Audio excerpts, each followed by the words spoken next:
Shalom saudara seiman. Selamat siang. Kita hari ini akan belajar tentang damai sejahtera dan bahagia.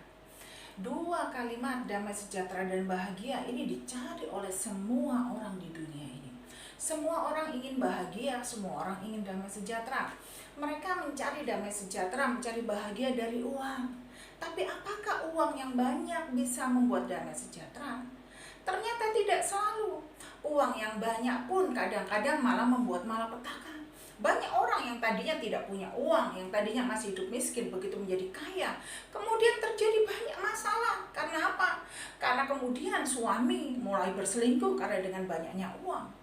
Kemudian anak-anak mulai pakai narkoba, beli narkoba, sehingga terjadi begitu banyak masalah dan tidak bisa mendapatkan damai sejahtera dan bahagia. Orang berkata, sekolah yang bagus, supaya nanti dapat kerjaan yang bagus, supaya kamu bahagia dan damai sejahtera. Saya ketemu orang dengan gelar profesor, dengan hidup yang tidak bahagia. Kenapa? Dia bisa beli apa saja, tapi dia tidak bisa makan itu. Karena dia sakit, dan dia hanya bisa makan 2 sendok nasi, sama semua sayur yang direbus. Dia tidak bisa bahagia dengan hidup seperti itu, walaupun uangnya sangat banyak, gelarnya sangat banyak. Apa kata Alkitab tentang damai sejahtera dan bahagia? Hari ini Tuhan mengajari kita bahwa damai sejahtera dan bahagia itu hanya kita dapat ketika kita melakukan perintah-perintah Tuhan. Mari kita baca di dalam Yesaya 48 ayatnya yang ke 18 dan 19. Sekiranya engkau memperhatikan perintah-perintahku, maka damai sejahteramu akan seperti sungai yang tidak pernah kering, dan kebahagiaanmu akan terus berlimpah seperti gelombang-gelombang laut yang tidak pernah berhenti. Tuhan berkata di dalam Yesaya 48 ayatnya yang ke-18 berkata bahwa ketika kita memperhatikan perintah-perintah Tuhan, kita mengikuti firman Tuhan, Tuhan bilang damai sejahtera kita itu seperti sungai yang tidak pernah kering. Bayangkan ada sungai yang selalu mengalir di dalam hidup kita, mengalirkan damai sejahtera. Itu dari Tuhan karena kita melakukan perintah Tuhan. Jadi ketika kita melakukan firman Tuhan, sesungguhnya di dalam hidup kita akan keluar aliran-aliran damai sejahtera yang dikerjakan oleh Roh Kudus akibat kita mentaati firman Tuhan. Nah, damai sejahtera yang diberikan Tuhan ini tidak tergantung pada keadaan luar, tidak tergantung pada uang, tidak tergantung pada pasangan hidup, tidak tergantung pada hal-hal di luar kita. Walaupun mungkin sedang tidak punya uang, walaupun kondisi susah, tetap damai sejahtera. Karena damai sejahtera ini karya Roh Kudus. Jadi tidak berpengaruh pada keadaan luar. Orang yang uangnya banyak, kemudian kehilangan uang, dia tidak akan damai sejahtera. Uang tidak selalu membuat orang damai sejahtera, tapi melakukan firman Tuhan membuat orang hidup dalam damai sejahtera. Karena Roh Kudus mengerjakan damai sejahtera di hidup orang itu. Nah, ketika kita mengerjakan, mentaati firman Tuhan, melakukan firman Tuhan, maka dalam hidup kita akan mengalir aliran-aliran damai sejahtera. Berikutnya, dan kebahagiaanmu akan berlimpah seperti gelombang-gelombang laut yang tidak pernah berhenti. Anda tahu, yang namanya laut, gelombang-gelombangnya nggak pernah berhenti.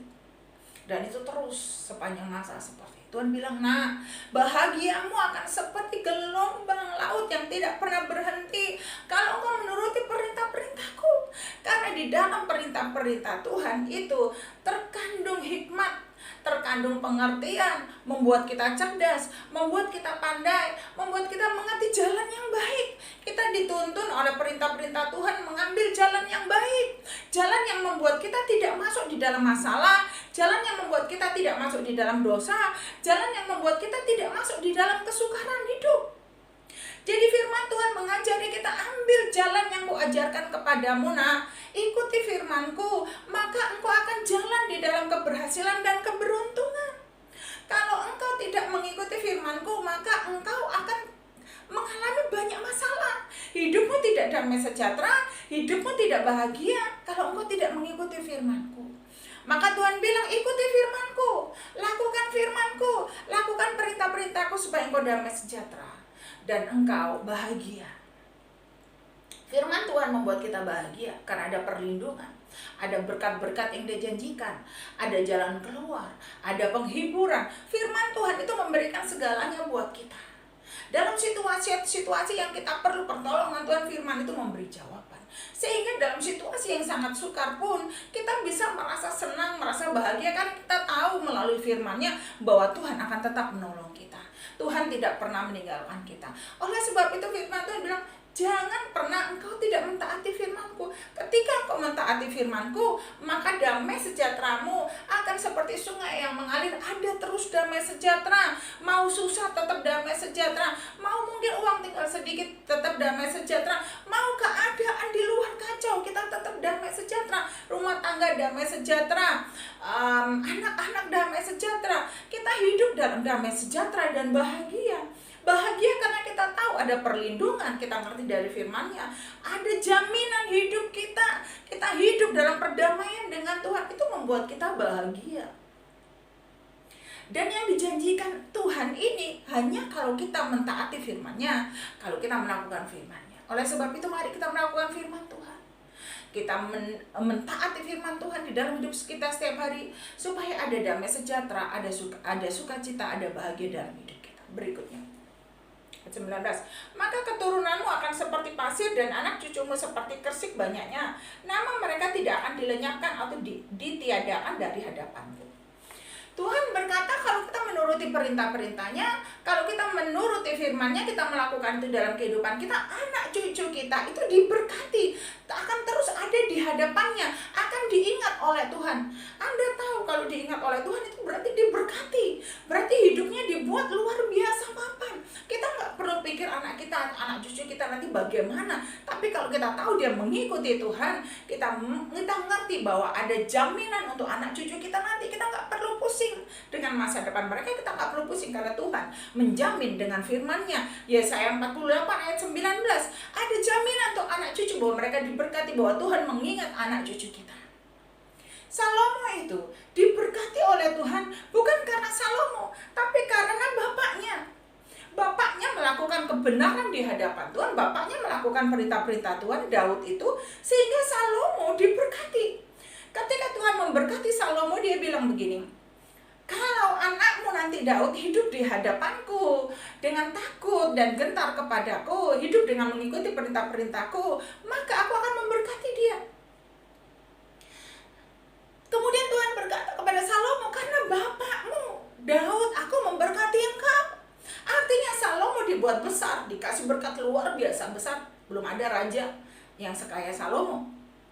Kenapa dia bisa begitu diberkati Tuhan luar biasa? Karena seorang Daud, bapaknya yang mengikuti Tuhan luar biasa, memberikan hidupnya untuk mengabdi kepada Tuhan, melakukan hukum-hukum Tuhan, berakibat anaknya diberkati. Jadi kalau orang tua mengikuti Tuhan, mengikuti perintah-perintah Tuhan, anaknya itu diberkati. Tapi sebaliknya kalau orang tua hidup di dalam dosa, kasihan anaknya nanti susah payah di dunia ini. Kenapa? Karena jauh dari berkat. Karena orang tuanya tidak punya warisan rohani, akan susah payah. Apalagi kemudian kalau anak itu tidak mengikuti perintah Tuhan, tidak hidup di dalam Tuhan, akan lebih susah payah lagi, hancur-hancuran.